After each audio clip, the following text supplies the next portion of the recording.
What do I expect from either the artist at the art fair or the gallerist? Do I ask for a certificate of authenticity? The gallery has to protect the artist, but the artist has to protect his gallerist as well. One of my favorite things I highly recommend is to go to the gallery opening or the vernissage, because you either get the curator's perspective or the artist's perspective, or sometimes both. Hello everyone, and welcome to the Art Seen and Unseen podcast. I'm here with my friend Patrik Steinhauser. My name is Gabriel Brockman, and we're here today to talk about art.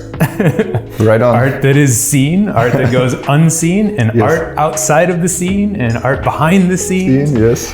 And I think today we're going to focus a bit on starting a collector's journey, what it's like to be a new collector, how you encounter new collectors, advice you have for them, what to watch out for. We talked about, in a previous episode, we talked about fraud in the art thing. So I don't think we'll touch too much on that, but just, things to be careful of. Welcome. How are you doing today? Very good. Yeah, absolutely. Sun is shining. I just had a weather forecast yesterday. My wife told me that next week it will be like 38 degrees. Looking forward. Okay. Yeah, So, we're gonna cook. Yeah. No, that's good. We are here in our office that we use already for 5 years in Bratislava, nearby the Danube River, where a lot of back office things happen, and where we do all these management stuff and all the ideas come. And when I saw this space, when we were scouting locations, I was like, okay, it would be so fun to just hang out in this space, because it is really. I don't know if there's an energy from the river that's flowing that just keeps things moving. Or the bank, because we are situated really in the bank, so money is flowing as well. It should, at least. Money and water, the two things you need. Exactly. No, it's a great area, and we really enjoy to be here and to be just productive and do what we need to do as a homework. And obviously you yourself are a collector. We're joined by Hercules here today. Yes. We have some wonderful paintings and objects, art behind us, hanging out here, floating in space. Yes. Some ideas perhaps on wings. Obviously you started as a collector at some point, maybe too long ago to remember accurately, but maybe just you can share your experience. What was it like to collect your first piece? Well, you start small, actually, especially when you are a young person and you are still a student or starting your first steps in the professional world. So of course your budgets are different, and the first thing. I think it was a paperwork. It was just love at first sight. I remember we have been, with Bonnie, with my wife, we have been on this museum tour weekend, and we just went from museum to galleries, from galleries to museum, and there was a gallery that has shown a French artist, and I just saw it and I was like, wow, that's amazing. It has something, and and that was my first piece that I have bought. And what can we say about that? I mean, you started to collect as well, so it would be a good question also for you. Also, I guess I didn't consider myself an art collector before I met my wife and I moved to Central Europe. And actually, the first piece of note that we got was a gift, actually. A friend of ours from Prague. He's a collector, of course, and he basically gifted us this Jiří Andl. He's a graphic artist from Czech Republic that we both quite appreciated while I was living in Prague. And so he gifted us that, and so that was kind of our first. We were like, okay, wow, this is kind of. I mean, we had art on the walls. I've always been an artist, so all of my pictures are up everywhere. But it's hard to say that you're a collector if all you have is your own stuff. You're more of a hoarder and not a good selling artist, maybe. But I think as you grow and it becomes more important, you have more funds available, and you start deciding, okay, what what do we want to invest in as what makes us feel like we're growing something, you know? And I think the obvious answer is always like real estate, futurities, bonds, stocks, and these are kind of the typical things that you immediately go to, but I'm not very connected to any of those worlds.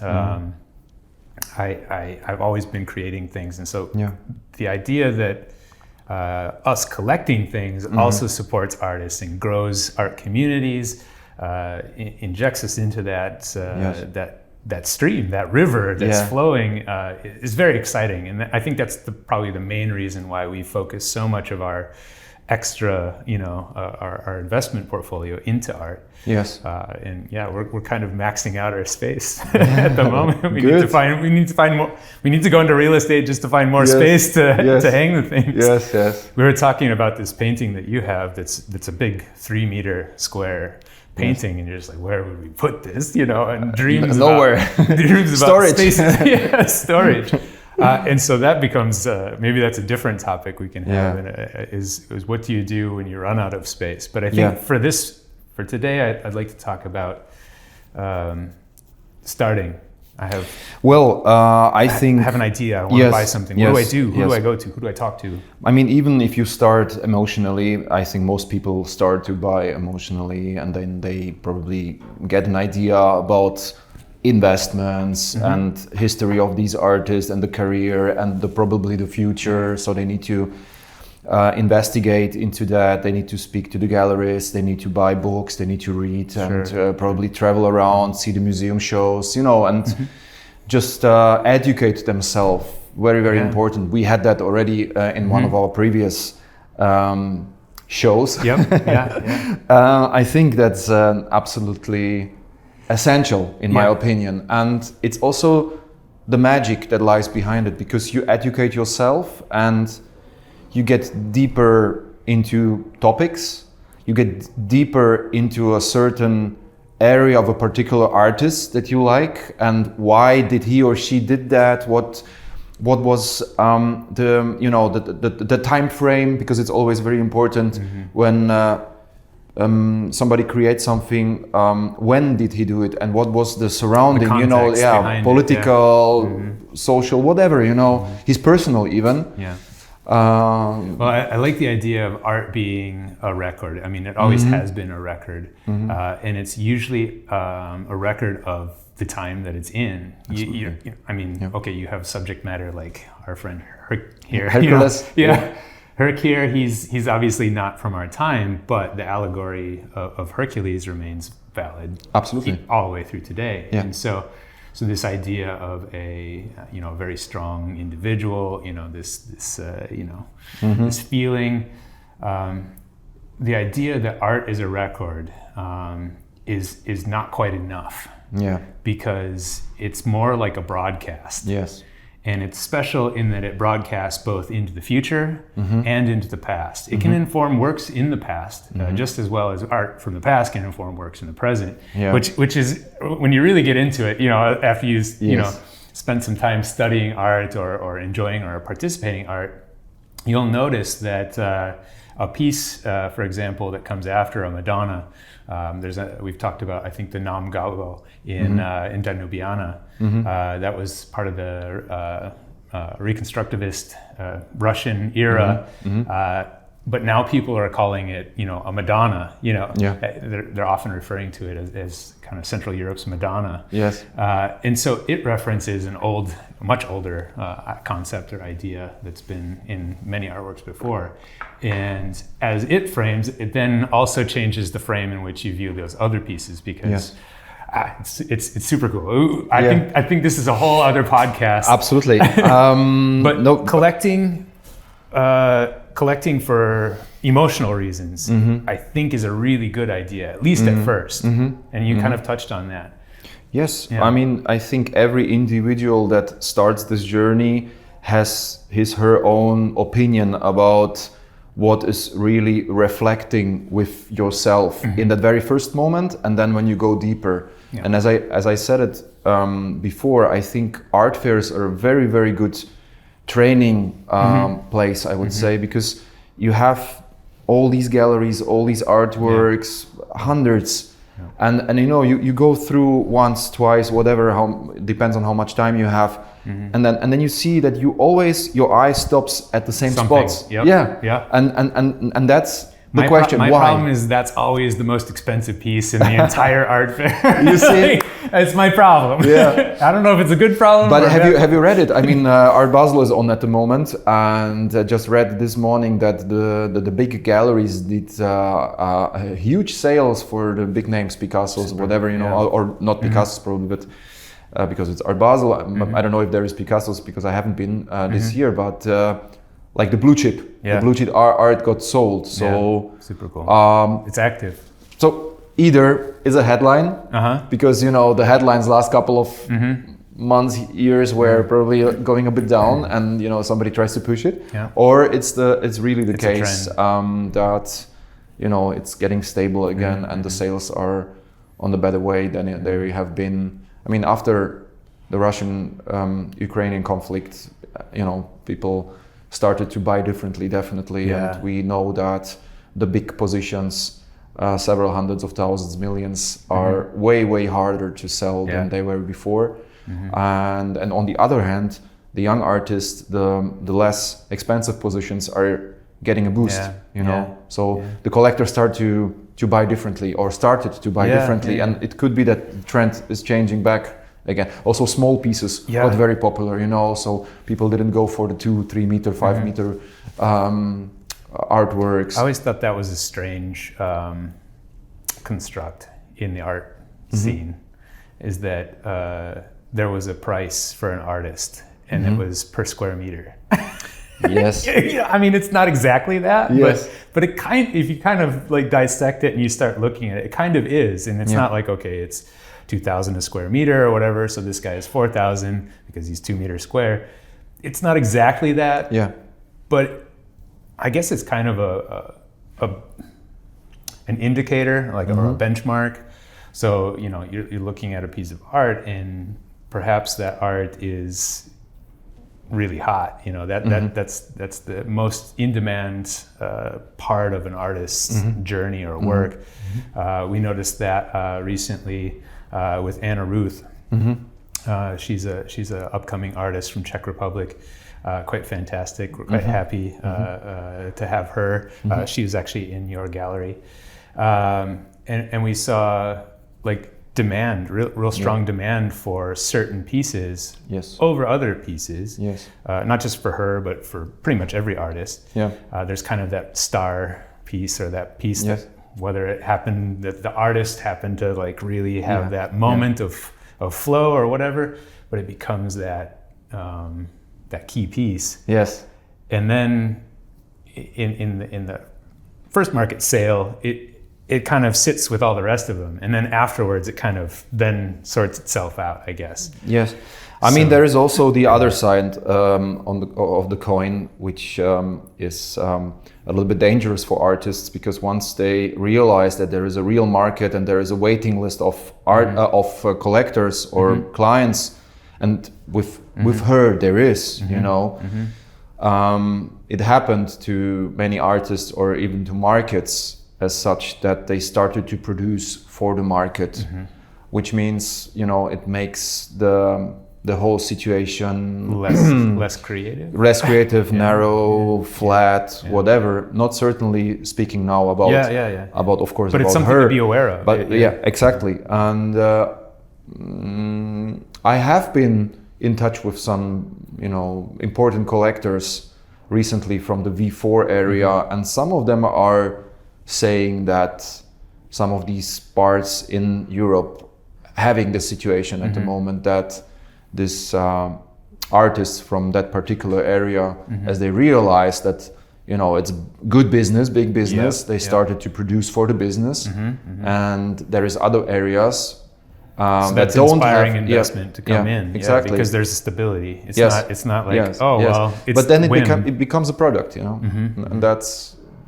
It's fine. I mean, I don't want to label art what art has to be or doesn't have to be, but personally, of course, I don't like the vulgarization or the flatten, you know, of this topic, or the quality of the work, or the oeuvre of an artist, or whatever. You know? So of course, that's the other side of the coin. But of course, for an artist, it's amazing to have a waiting list, and for a gallerist as well. I mean, who doesn't want that, right? And that's cool. But you have to manage it as a gallerist as well, because, you know, yesterday I've had art advisor in my gallery for a private viewing, and we spoke about that particular topic, and she, oh, you have a waiting list. Oh, I have one as well for her, you know. It's like, okay, good to know. So, you know, who comes first? Let's see. So, you know, it's funny, it's a joke, but in the end, it's also business. And we have to feel responsible for our collectors and for our clients as well.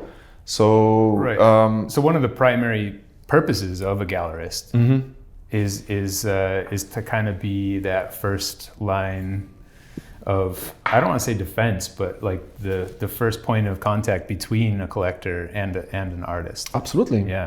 And so you, as a gallerist, you have quite an immense responsibility on your shoulders to curate your collection, or to select curators who put pieces in your collection, to protect both your artist and your collectors. It's a difficult position. It is, especially also when you represent artists, because there's expectations. You know, you are obviously, as a gallerist, even if you are having a big name and, you know, 10 galleries around the world, you can of course influence a little bit the market, but still you're not controlling the market. Actually, it's not like that. So, you know, things happen, are unpredictable. And I mean, of unless course, you're Christie's, I guess. Sorry? Unless you're Christie's. Or I think there is some people who could or have some huge influence. But just, you know, the average gallerist, or even the better running galleries that have 5-6 spaces around the world, one in Asia, one in the States, one in Europe, or whatever. Even them, you know, we all have to play the game that is given at the moment, and we cannot influence that there is, you know, some strange political situation, or that there is currently a war going on, or several wars going on that influence definitely several markets, and we have to somehow, you know, cope with that, or not cope, but let's say manage it. Exactly. All right, welcome back to the Art Seen Unseen podcast. My name is Gabriel Brockman. I'm here with my good friend Patrik Steinhauser. We're talking about collecting art, what it means to be a collector, or what it means to start becoming a collector. How to become a collector. Where do you go? What do you look for? And we were just talking about the importance of a gallerist. Patrik, of course, is quite a known gallerist here in Bratislava. And the gallerist's job is basically to be a go-between, the first point of contact between an artist and a potential buyer.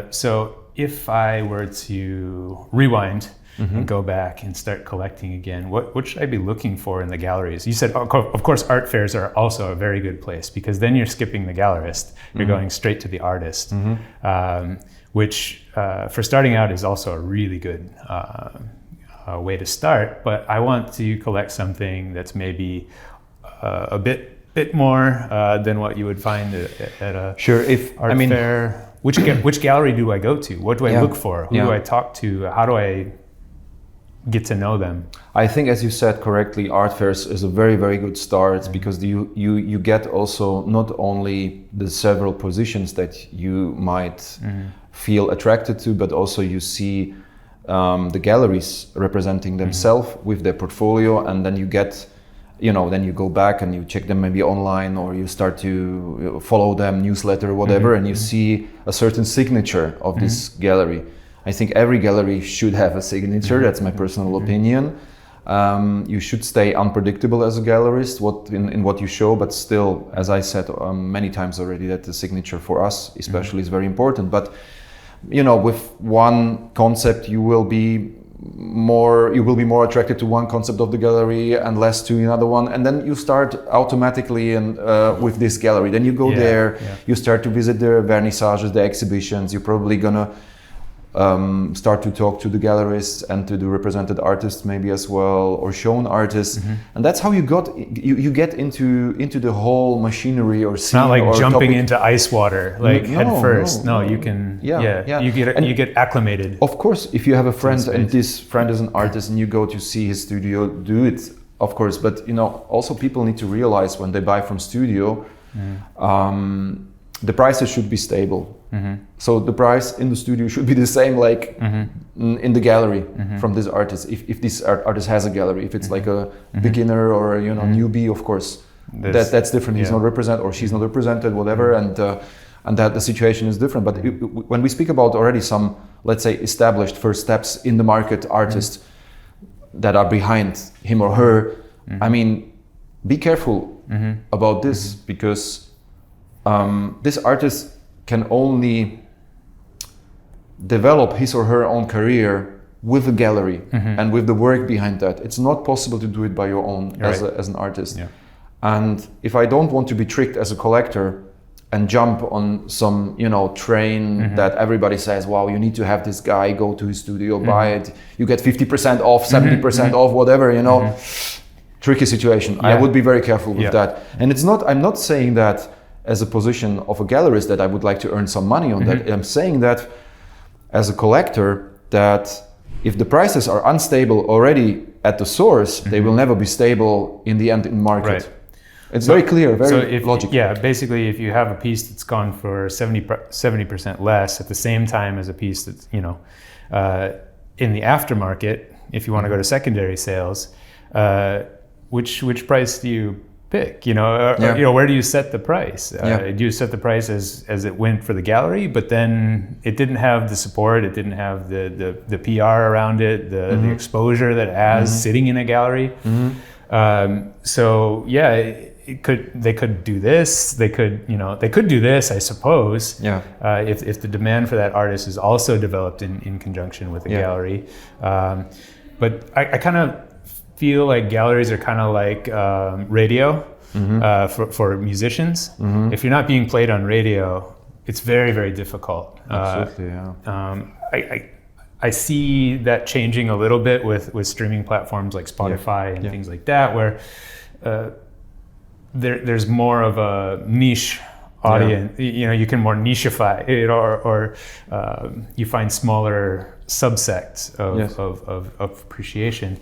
But I think without some sort of energy, momentum, and stuff like as an artist, I know it's very difficult to start, and it's very difficult to build up even a body of cohesive work. It's a huge challenge. Well, look, the gallery has to protect the artist, but the artist has to protect his gallerist as well, because of course there's all kind of people trying to buy art.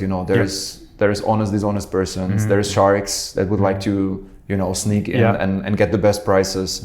And it's a free market. You can do whatever you want, obviously, but then don't expect the gallerist to be loyal with you when you are not loyal to the gallerist. And I've had these conversations. And the same as a collector in the gallery. Absolutely. So the gallerist also needs to protect the collector. Yes. But also if the collector then tries to circumvent the gallerist or doesn't support the gallerist, yes, in that way.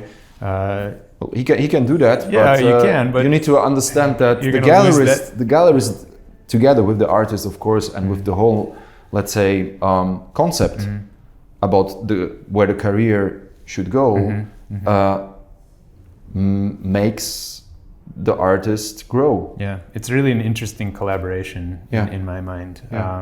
And it's not something that as a new collector you need to jump, like I said, head first into the icy cold water.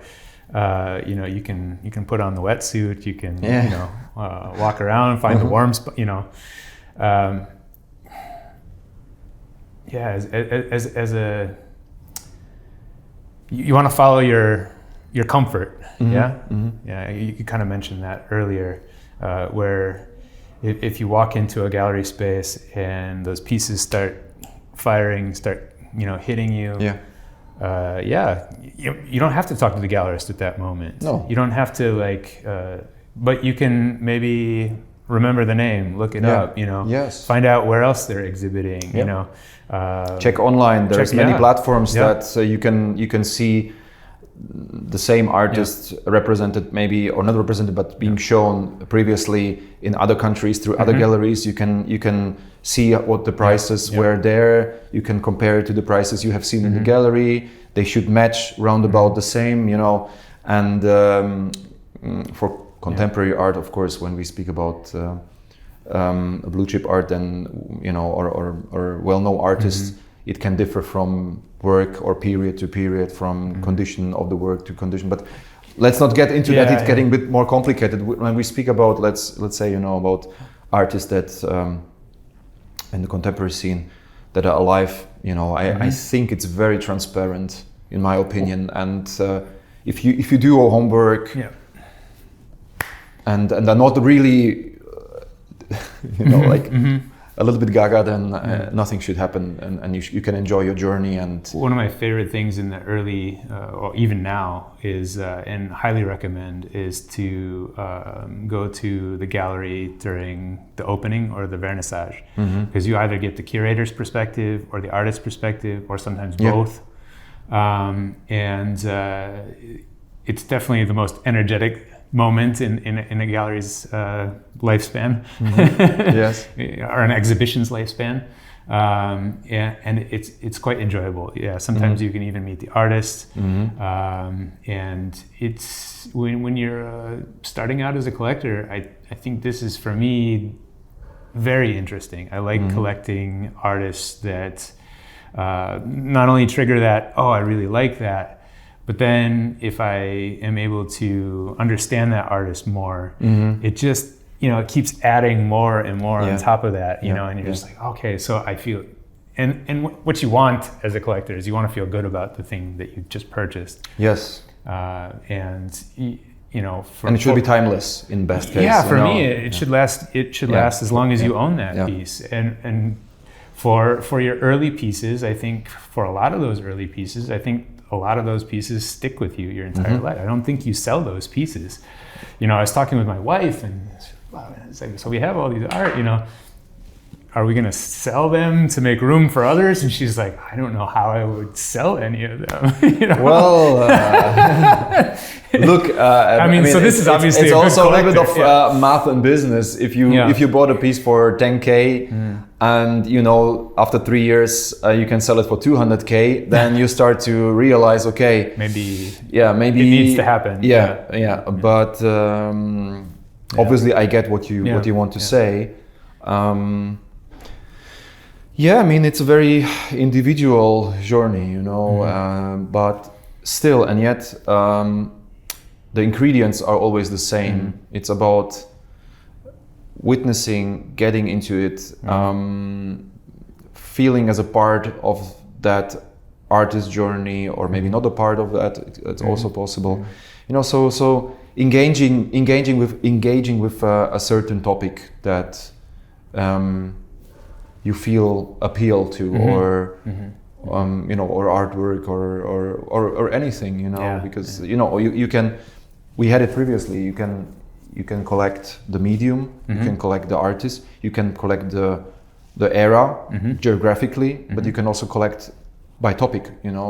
As I said, I think in one of there's a collector that really likes to collect everything around the art of war. So you have a topic, a theme. A theme, exactly. So there's many ways how to build up your own collection. Do you have any advice, and maybe this is outside of a gallerist's purview, but on how much you put into art as an investment, if it is an investment? I think everybody at this point, by financial advisors, is being advised to, have some some of their investment portfolio in real estate, some of it in crypto, some of it in art. Like, what to you is? I've read an article from I think it was from Larry Fink, and 20% should be in alternative assets, and I think art is probably considered. So how you diversify your own portfolio in that 20%, it's completely up to you. When we work with family offices, there is always a certain percentage from that whole budget that is going into several positions, or that. But this is that's already. We speak really about investment, so probably such an buyer, collector, whatever you would call it, has completely different expectations in most cases than what we were just talking about 10 minutes ago, which is fine as well, of course. There's this and that people, but you just need to understand that there's always different approaches as a gallerist when you speak to people. If you're looking at it as just a pure investment, you don't understand art at all. But you can see the value in the futurity of it. Are there resources for collector? Like, I want to collect, but I don't want to be responsible for picking the pieces because I'm going to screw it up, for example. If you're... Where do I go if I'm that person? I mean, if you are at that stage and you have your yearly budget, and that is probably already a bit higher, then you have probably your own collection curator or an art advisor. Most of the times it's art advisors. Okay. And usually, if you're serious as an art advisor, you get paid by the work you do for the collector, hourly or whatever kind of contract. So you are not necessarily involved in the sale, to the investment, in the commission. Exactly, because you try to get the best possible price for your collector. You work for your collector, for the collection, and you have, in best case, several of them that you work as an art advisor for. So you have to decide yourself, okay, on which side do I stand? And usually you should stand on the side of the collector and the collections if you want to build it up the next couple of years, decades, that it's going to be a very, very important museum-like collection, so that I would say. So here we are with the Art Seen Unseen podcast. My name is Gabriel Brockman again, and I'm here with Patrik Steinhauser from Steinhauser Gallery here in Bratislava. We're in the wonderful offices of Patrik himself. Thank you. Here in the River Park, just across the Danube, and we have this good energy here. We have a good topic going. I don't want to waste too much time because we're about 2/3 of the way through our talk. We can maybe expand upon this in later episodes because it's been a great discussion so far. I want to maybe walk through a first-time collector's journey. So say I walk into your gallery and I have a budget of 5,000. Okay. And I want to start collecting. What should I do? Where should I go? Or maybe I'm not in your gallery. Maybe I'm in the art fair, as we suggested before. What do I do? What do I look for? Yeah. Who do I ask? What questions do I ask, and of whom? Okay. I mean, it's already great that you have a budget in mind. I mean, that would be number one. And I think it's a difference if you go to the fair or to a gallery. I guess because at the fair you have a lot more distraction, a lot more to see and to choose from. But some of the things will be the same. Some are the same. If you have, let's say, as you said, 5,000, then you can, of course, you can spend the whole 5,000 for one piece, but you can also split it in probably two pieces, so it will be smaller ones, or an artist that is a little bit younger, 2,000, 2,500 per piece, which is already possible, even on canvas. Yep. So take that in mind. And but that's a very individual choice, by the way, how you would do it. Like from our experience, first buy collectors or a person that would really hit the ground for the first time, they don't go usually over 10,000 euro for the first one. I think so. But obviously there's people that don't care about money, and some of them also have to start somewhere. So it can be easily, the first sale can be also 50 or 100K. So you never know actually, but from the experience as a gallerist, I would say 10,000, and I would say even online, even if when we sell digital, like the person has never been in the gallery, has never seen the piece in real, but they trust the gallery, they trust they did their homework, they know about the artist, the piece, whatever. They get the high resolution digital JPEGs, video of the piece, whatever from us, from the gallery or from the storage. And then they're happy to buy. So also here, from the experience the last 10 years, when we also, apart from the gallery and when we did art sales before, up to 20,000 people are okay with buying without having seen it in real. Everything over that, it's getting already a little bit more complicated, I would say. So what do I expect from either the artist at the art fair or the gallerist? Do I ask for a certificate of authenticity? What do I need? Yeah. Very important question. Well, first of all, you should have an invoice about that sale. Take in mind that it depends on in which country you buy the piece. There is a VAT which comes on top. It can be, let's say, 5.5% in France. In that case, it can be also 27% in Hungary. So always take in mind, if you have a budget of 5,000 and you don't want to increase it by that, by the taxes. Yeah, be sure that you have to pay taxes, which is normal, because when I buy my my water around the corner, I have to pay taxes as well. So it's real estate. Yeah, if you buy, whatever, if you buy a piece of land, there's tax on that. But the percentage can differ, and that's very important to know. And you should ask that before you know before the gavel hits exactly the auction block. But yes. An invoice, obviously, it's also important for you as a collector. Maybe in 5 or 10 years, you would like to put the work to Sotheby's Christie's for an auction. They're gonna ask about, the provenance and everything.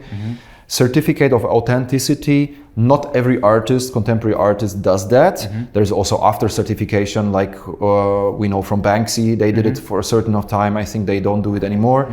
So if the artist is okay with or is doing that, then definitely it's just helpful to have a certificate. If not, a gallery can give you a certificate along with the invoice that they sold you. But what else? Transport, of course, that's something that comes on top usually. So you have to talk to the gallerist. If we're moving this, it's not a matter of just putting it in your hatchback. No, no, not at all. So this can be somehow negotiated with the gallery. Usually it comes on top, but when we have a collector that is really a good collector and buys on a regular basis, and we know that this or that piece goes 200 kilometers away from here, I mean, we pay it then, but because it's just, for me personally, it's just a thank you to the collector that he's there supporting our artist, supporting our gallery. Of course, obviously, when pieces go to Miami from here, then it costs a few thousands of euro, then we need to handle out. But also here, a good gallery should have already prepared all their suppliers, all the knowledge about papers, about how the taxes are gonna be for the respective country for you when you want to ship it there. So I would expect as a collector to have this information already on the table when I ask the gallerist. I have a really funny story about how we transported one of our recent purchases. The artist was in Seoul. And we got a list of the pieces that were there, and we decided we wanted one of them. And so we ended up through the gallerist. We were able to contact the artist, and he said, "Okay, well, rather than ship it from Seoul, he's like, I'll just take it off the canvas, roll it up, and bring it home. So the artist actually rolled it up, put it in a suitcase, brought it home. He restretched it, dropped it off at the gallery, and we're going to pick it up later today. Well, so I mean, it's not like you always have to jump, but it has to get to you somehow. Okay, look, the thing is with shipping things rolled, which is possible for acrylic. When we speak about paintings, acrylic and oil at a certain degree. If you have too much impasto on it, be careful. You have to also see if the colors are already dry or not. Egg tempera, forget it. You cannot roll it. You will destroy. So I'm not the biggest fan of doing that. But on the other hand, I understand the collector that would like to not overspend his own budget and the risk is then on his side. But when we did it, and recently, just last month, we shipped 3 works to Miami, also rolled, also big size, and it went well. They got restretched from a professional source over there, and I think now they're already hanging in the apartment, and it works. So you have to find individually, made to measure, the right treatment, the right solution for this particular deal, and that's something that as a collector standing on the other side I would expect the gallerist to do. So that's why we provide it as well, and we do it worldwide. So from here you have services that are vetted, they're certified, insured, transporters, art handlers, they're reliable, known sources for transporting. I can imagine a situation where if you hire somebody who hasn't transported a canvas or something like before, it might be cheaper, but no, but even your insurance, I mean, of course, a gallerist should be insured, or a gallery should be insured for any damage that can happen in between. And even the insurance company, at least ours, which is German, wants to have a verified transport. They want to know who's transporting. Of course.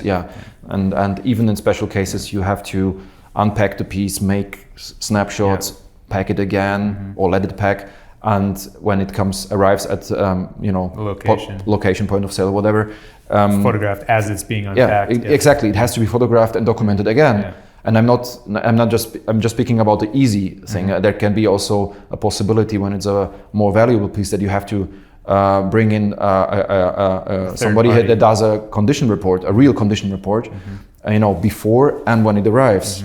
So usually the insurance goes nail to nail. So from one wall to another. But if you need more, then you have to put up your insurance company for that special case. This is something you don't get if you buy at the art fair. You're basically taking it off the wall or trusting the artist to deliver it to you.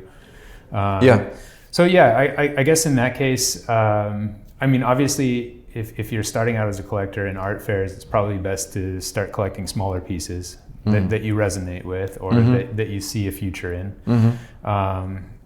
Things that you can reliably either transport yourself or have a reliable relationship with the artist. It depends, because it's a very subjective view. There is people out there that I met, they are real players with life. They enjoy to gaming the system to play the full game, and these people, they don't go for small.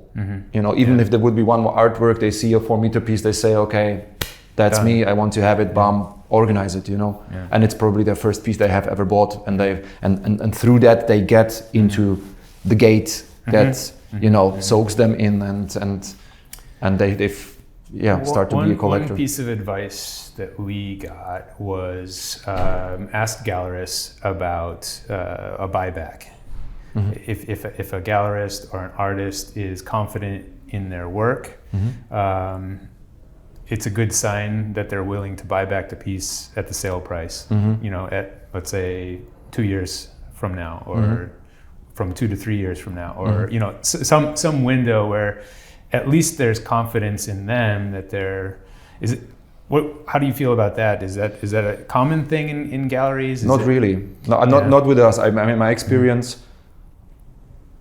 I didn't have any request until now to buy anything back, to be honest. So I can't say so much about that. I know that this is happening. Especially some artists told me that you know, they got approached from a collector that bought something 5 years ago, and they would like to sell. But then the tricky part is that they would expect them to buy it back for the price that is they bought it, not that they bought it, but that is actual right now in the market, and that starts to be very complicated, you know, because why should you give them the guarantee that you know? I think the suggestion was that if I sell something for 5,000, I would be willing to buy it for 5,000 later. Yeah. Because if I'm presenting the piece, I'm confident that it will be worth more than 5,000 in the future.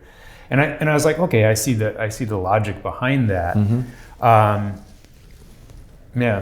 was just curious how we speak about secondary market. Then, you know, it's like then dealing with a special artwork, and there's many things that need to be then taken care about. It's a condition of the work as well, you know, that needs to be top when you buy something back.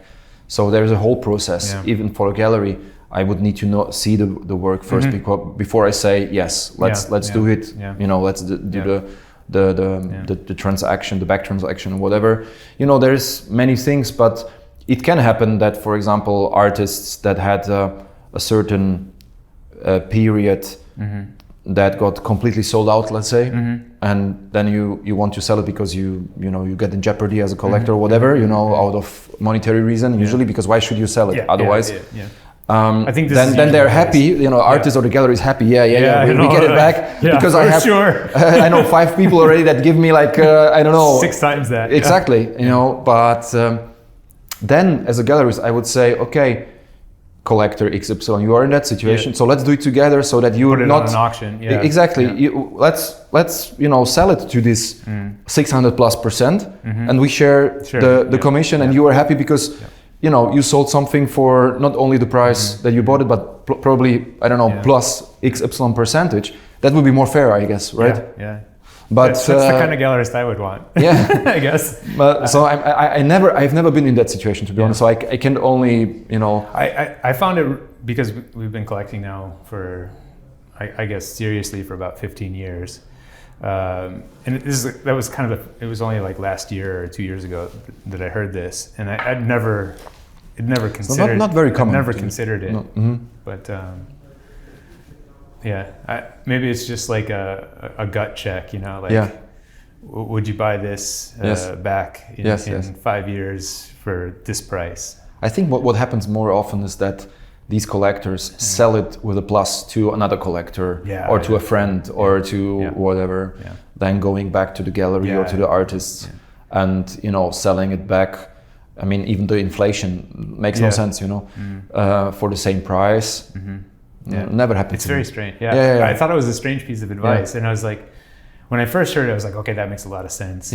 And then as I was dissecting it, I was like, why would I ask for that? Practically, it can be a bit more complicated. I guess you might have a situation where you buy a piece from a gallery and then that artist fizzles, for example. But I mean, I can't imagine that. I don't. Anyway. Maybe this is a whole other topic for a whole other episode. Maybe. What happens when an artist's career fizzles or one of your collection pieces decreases in value, which can happen. Of course, it can happen with your stock exchange. It can happen with your real estate everywhere. Or if you damage a piece, you know, or things like this, restoration. What happens? I know a story of a guy who had a shipping container and it flooded. Oh wow!